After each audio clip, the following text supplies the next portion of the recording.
Yes, sir. We're joined today by Fox NFL analyst Mark Schlereth.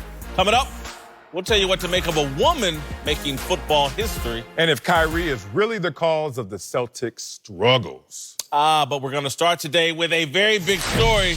Sponsored by Papa John's, 2 medium, 1-topping pizzas, just $6 each. All right, let's move to Dallas, where Jason Witten shocked the sports world today, deciding to unretire and rejoin the Cowboys for the 2019 season. Witten, as we all remember, had a challenging debut season in the Monday Night Football booth, but according to the tight end, it was the love of the game that convinced him to come back, saying, quote, "The fire inside of me to compete and play this game is just burning too strong. This team has a great group of rising young stars, and I want to help them make a run at a championship. This was completely my decision, and I'm very comfortable with it." All right, the question here is, what do we really think drove Witten back to the field? Was it more about his failure in the broadcast booth or more about his desire to play? And I think if things had went well in the broadcast booth, this wouldn't be happening. Yeah, I totally agree with you there. This may have been the first time that Jason Witten has experienced failure. And it's amazing when you talk about a future Hall of Famer who steps out of that comfort zone and is looking for greener pastures in the booth to escape the hits, gets in the booth, that doesn't go so well. Now, all of a sudden, you're in harm's way in the booth. So the fire that's burning in him is really the hell he was taking in that booth because it was not going well. And I'm not calling someone out here, but I am going to bring up Jerry Rice and his issues as a broadcaster. He called that career short as well for being a not only future Hall of Famer and Hall of Famer, but GOAT. And Jerry Rice had his struggles in the broadcast booth. And I remember talking to him, and he was just like, "This is not for me, bro. I mean, it just is what it is." And it's crazy that Jason Witten walked away, probably encouraged by Tony Romo and his success, and that's your best friend. You're like, "Oh, yeah, I could do this all day." And then as you're doing it, you're taking hits, everyone is criticizing you. Then you watch a LA Charger game, you see Antonio Gates out there still getting it. You're like, wait a minute. And then you see a New England Patriots game, and you see Gronk all beat up, broke down, run blocking and getting respect and credit. I think he started to get incentivized to come back to the game because the older, broken down tight end was still having an impact on the game. You know, having the opportunity to do both studio stuff and to call games. Calling games, exponentially more difficult. True. It's hard. True. And I reached out to Jason during the course of the season because I know he was getting bashed. I was like, listen, here's the deal. You educate me about the game. And he does. Now, the articulation part of the game, that will come. That takes time. You know, he was put in a position where he's on Monday Night Football. He's not in a position to learn how to do that where nobody's watching him or you're doing a regional game. You're on Monday Night Football. So he's going to get the lion's share of the criticism. I think that's part of what drove him. I think the other part is he's always had the open door with the Dallas Cowboys, and they are a talented young team. They should get their starting center back from his sickness from last year. They should be a team that can contend in the NFC East. So this is a situation to me where it's a little bit of both. Look man, I missed the game. We all missed the game. He's got an opportunity to come back and play the game. He was still playing when he left at an incredibly high level. He just has... Don't do that. Oh, no, he was. No. Like, Those are career lows outside of his rookie year in many categories. That was not the best Jason Witten. He is still able to find his way open to get himself... I mean, he's not going to outrun people. He's savvy. Like, he's still playing that way. And he's always been, in my estimation, one of the better blocking tight ends in football. Yes. So, to me, I'm like, you can come back there. You've got open door policy. You got a chance to win the NFC East. You get in the playoffs. Anything could happen. Why not? I think this was all pretty much agreed upon when he left. If it doesn't go well, Tony, Jason, you can always come back. Yes. And he's taken that option. And I don't want to even beat him up because they're trying to sell this as, hey, it's just football and I wanted to play football. At the end of the day, man, Jason Witten struggled at one of the hardest jobs in broadcasting. He came right off the football field and tried it. This is no crime. He doesn't need to be vilified or even more ridicule than what he already suffered in the past footballs. So I don't have a problem with him having a very soft landing. It's not because I think ESPN was going to move on from him. And if they want to give him the soft landing of, hey, no, we didn't fire you, you went back to football, Jason Witten deserves it. He's earned that. And no problem selling it.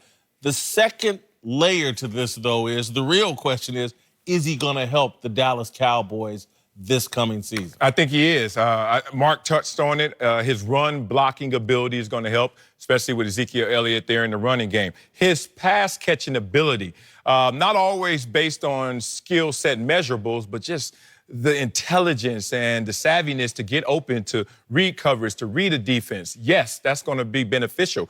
I tell you, when you have Amari Cooper, it's a lot different than having Dez Bryant, who was struggling to separate. It's going to be the lid off of the defense, so there's going to be holes in that secondary. Then you talk about a guy who's going to work with a better version of Dak Prescott. I think he's a better quarterback now than he was a couple of years ago in terms of accuracy and playing the position. So all that and the juice is there with this Cowboys team, kind of like Dak's and Ezekiel's rookie year. I think he's going to be a veteran presence that helps them. Yeah, how important is it for a young quarterback to have a guy that's a security blanket for him? Guy that he knows on third down he can convert with, a guy that he knows that it's not a big risk. I mean, and Jason Witten is the consummate professional. So that part, just the leadership standpoint and those things, I think help the Cowboys. The third down conversion stuff, not only on the end of the line of scrimmage, but he's a motion, run the lead ISO. I mean, he's always been exceptional at that stuff. He's never gotten the credit he deserves for the run blocking part of this, and that's what this team is based on, right?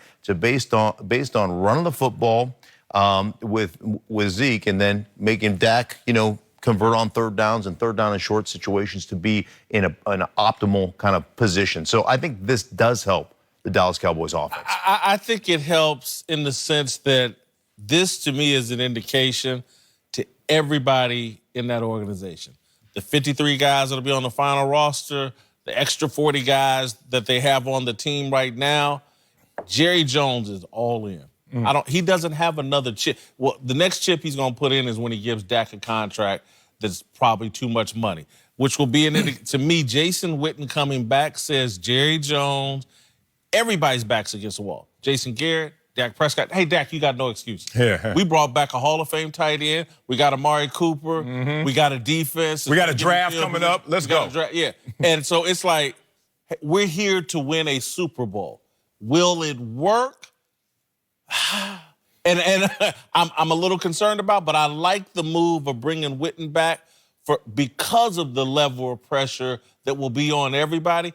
Even if the guy only catches 40, 50 balls this year, 4 or 5 touchdowns, I do think his leadership, he is a Dallas Cowboy legendary leader, veteran present that I think will help not just Dak comfort, but for Jason Garrett to have another one of those type soldiers in the locker room.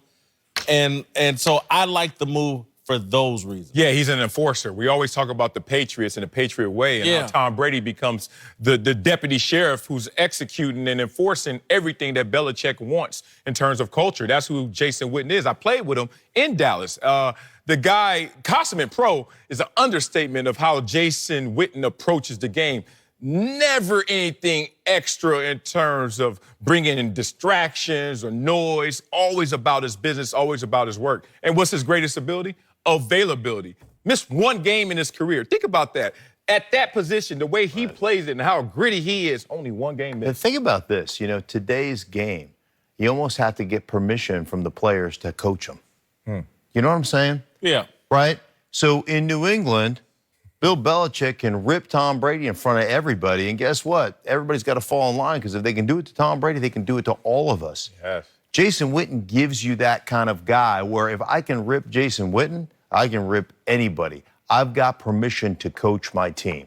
I think that's important. I think the confidence of the team will elevate because of this. Because, again, Jason Witten will get in that locker room and he'll tell, hey, the only reason why I came back is because this is a Super Bowl team. You think I'm coming back here to go 8-8 or bounce out of the playoffs in the first round? He's gonna get in that locker room. Guys, covered the entire NFL last year. From the Monday Night Football booth, I saw film on everybody in the league. We have the best team in football. I've seen everything. Yeah. And I think some guys are going to buy into it. Jason Witten, and this is saying a mouthful, but there's two different ways to be a Ray Lewis. There's the emotional, run-your-mouth guy. Hit the squirrel on him. Yeah, the whole deal. Yeah. Jason Witten is like the other end of the spectrum for that. He's got I think with the Cowboys organization, he's got a Ray Lewis quality that I think when he talks and he delivers his message, those guys are going to listen. Yeah, but this is an NFL locker room. So when Witten comes in there tomorrow, I came back because I saw every team and we're going to win a championship here. Somebody going to say, nah, you came back, you suck. That's how they That'll be the joke. They're going to come back and you wasn't good at what you did. That'll be the joke. And you know what? That's a good joke. Take it, Jason, because I'm sure that humble pie is going to refuel you. It's going to recharge you. You come back here, you want to get some of that ego back that was being taken on a weekly basis from him being exposed. Unfair position he was put in. I started on ESPN News, midnight, with 3 viewers. That's how you're supposed to climb this mountain, man. They threw that boy out there to dry. All right, out there. Coming up, the media is pumping up a story of a woman playing college football. I'll tell you why they may need to pump the brakes. Don't forget to check us out on the Fox Sports Channel on SiriusXM. At Domino's, we